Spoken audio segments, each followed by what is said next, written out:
Hello and welcome to economy classes. Dear students, our today's topic is price elasticity of supply. Price elasticity of supply हम इसको दो method से पढ़ते हैं. एक होता है परसेंटेज मेथड और दूसरा है जियोमेट्रिक मेथड. परसेंटेज मेथड हमने पहले ही इसको पढ़ा है. परसेंटेज मेथड में हमने सिंपली पढ़ा है कि proportionate change in quantity supplied divided by the proportionate change in price. Okay, जिसको हम इस तरह लिखते हैं.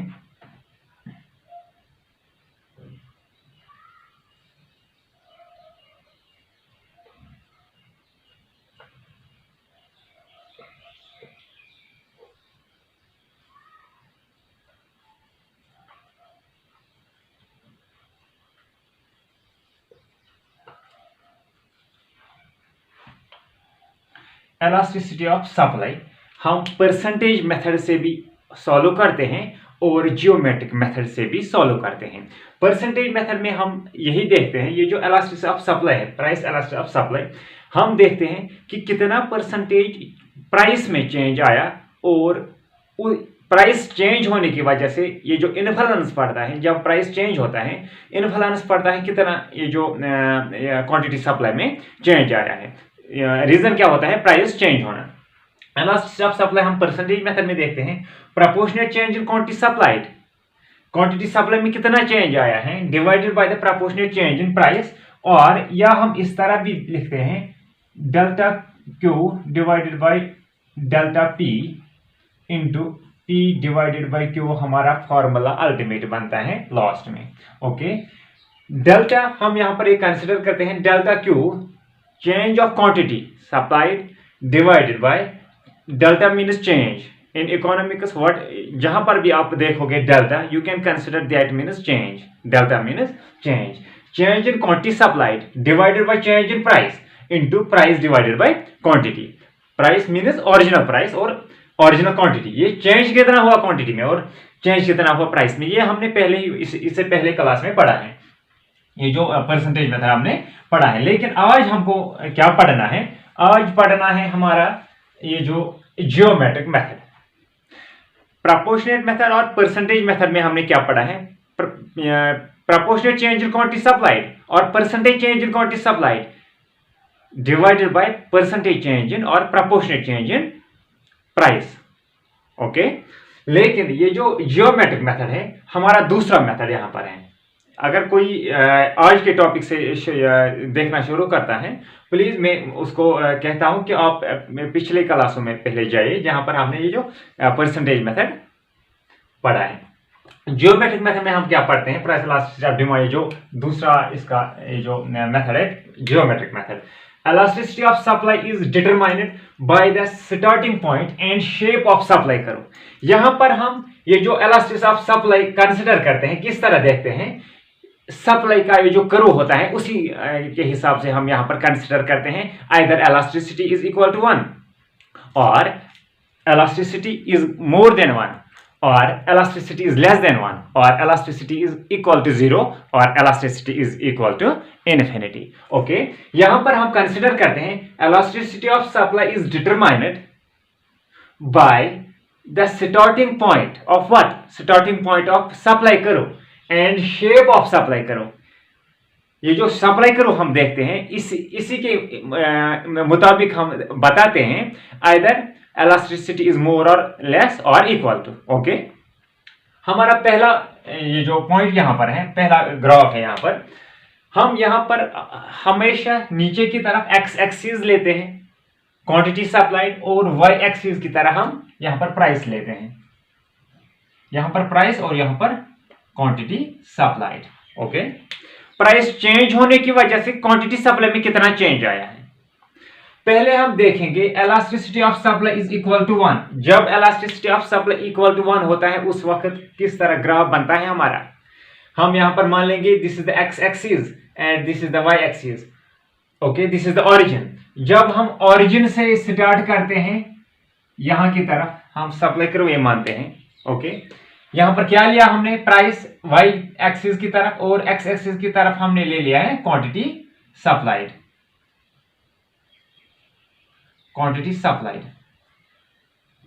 Okay, consider here please. हम यहां पर मान के हमारा प्राइस है इतना और हमारी क्वांटिटी सप्लाई है इतनी, price this one and quantity supply हम इतना कर रहे हैं। लेकिन अगर प्राइस हमारा इंक्रीज हुआ और सप्लाई इतनी इंक्रीज हुई, दैट मीन्स जितना प्राइस में इंक्रीज आया उतनी सप्लाई में भी इंक्रीज आई।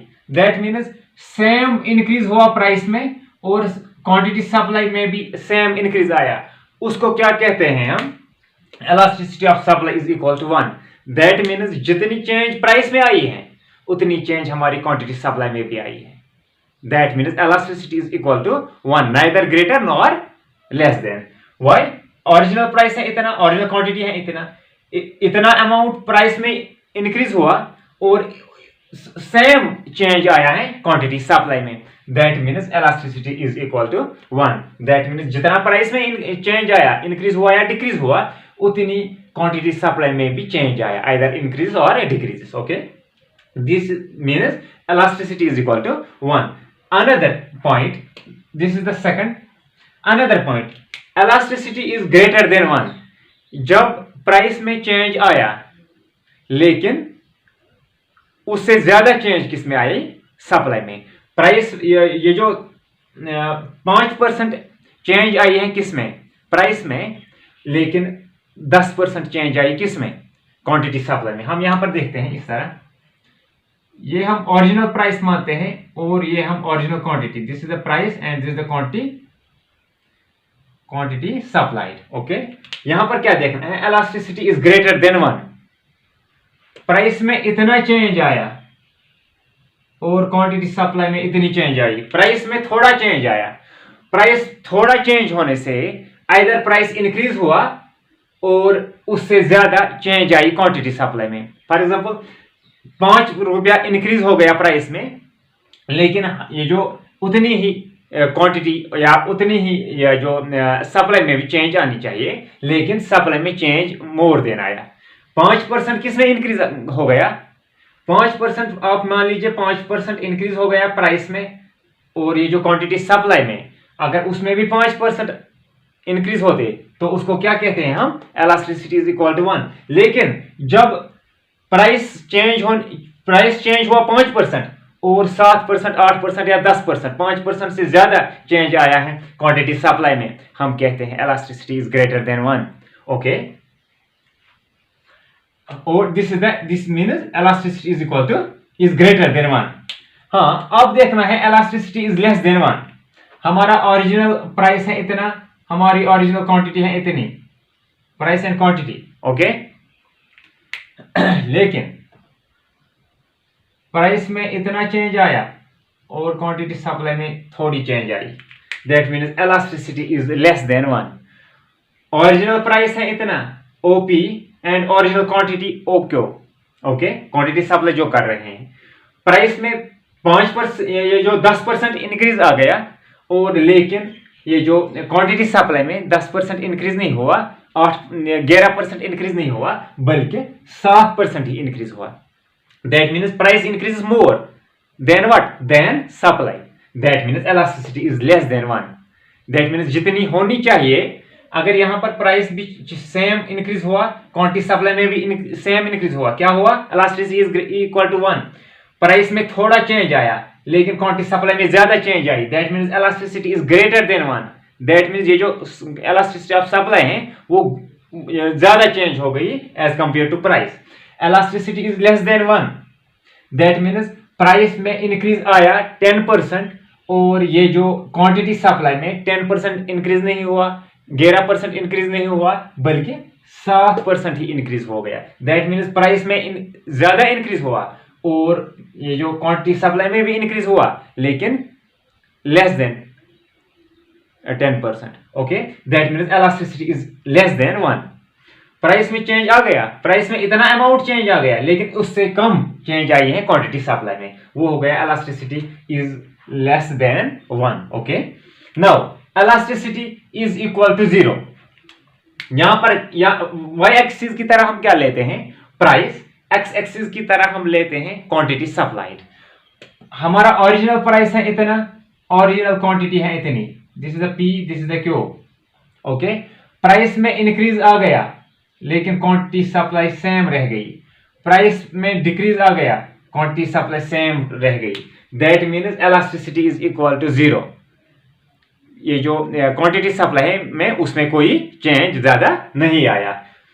प्राइस, ओरिजिनल प्राइस है OP, original quantity OQ, price increases but quantity supply remains the same, और price decreases quantity supply remains the same, that means supply पे कोई भी असर नहीं पड़ा है प्राइस चेंज होने की वजह से। प्राइस में चेंज आया, आइदर इंक्रीज हो गया या डिक्रीज हो गया, लेकिन क्वांटिटी सप्लाई में चेंज नहीं आया, that is equal to elasticity is equal to zero.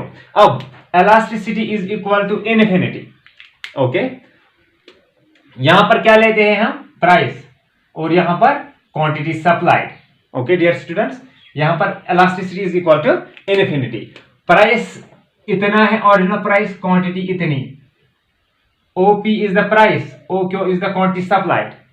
Price same रह गया लेकिन क्वांटिटी सप्लाई इंक्रीज हो गई, Q1, प्राइस सेम रह गया और ये जो क्वांटिटी सप्लाई इंक्रीज हो गई, that means elasticity is greater then infinity, greater than infinity, that means price में सेम, प्राइस में कोई चेंज नहीं आ रहा है, प्राइस कांस्टेंट है, लेकिन ये जो क्वांटिटी सप्लाई में इंक्रीज भी आ रहा है और डिक्रीज भी आ रहा है, that means elasticity is infinity, लामहदूद जिसको हम कहते हैं, सप्लाई लामहदूद चेंज हो रही है, प्राइस में कोई चेंज नहीं आ रहा है और क्वांटिटी सप्लाई में चेंज आएगी, उसको क्या कहते हैं, elasticity is equal to infinity, that means ये जो क्वांटिटी ऑफ सप्लाई है वो चेंज हो रही है, कोई लिमिट नहीं है। लेकिन जब प्राइस में इंक्रीज आ रहा है लेकिन क्वांटिटी सप्लाई में इंक्रीज नहीं आ रहा है, that means elasticity of supply is equal to zero. Okay, first point, elasticity is equal to 1, that means जितना प्राइस में इंक्रीज आया उतनी सप्लाई में भी इंक्रीज आई। Elasticity is greater than 1, price में जितना इंक्रीज आ गया उससे ज्यादा इंक्रीज हो गया किसमें, क्वांटिटी सप्लाई में। Elasticity is less than 1, price में ज्यादा इंक्रीज आ गया, प्राइस में ज्यादा चेंजेस आ गई लेकिन क्वांटिटी सप्लाई में उतनी चेंज नहीं आएगी, that means elasticity is less than 1। Elasticity is equal to zero, that means price increase हो गया या डिक्रीज हो गया, प्राइस में इंक्रीज ये जो चेंजेस आ रहे हैं लेकिन क्वांटिटी सप्लाई में ये जो चेंजेस नहीं आ रहे हैं, that means elasticity is equal to zero, that elasticity of supply is equal to zero. And जब प्राइस कांस्टेंट रहता है, प्राइस में कोई चेंजेस नहीं आ रहे हैं, कोई जिगजैग सिचुएशन नहीं आ रही है, ना तो इंक्रीज हो रहा है प्राइस ना तो डिक्रीज हो रहा है, प्राइस कांस्टेंट रहता है लेकिन क्वांटिटी सप्लाई में चेंजेस आ रहे हैं, लामहदूद चेंजेस आ रही है, that means elasticity is equal to infinity. Dear students, this is all about this price elasticity of demand. अगर समझ में आया तो प्लीज लाइक, शेयर और सब्सक्राइब करना ना भूलिएगा और शेयर भी कीजिएगा। ओके, कल फिर मिलेंगे, तब तक के लिए खुदा हाफिज।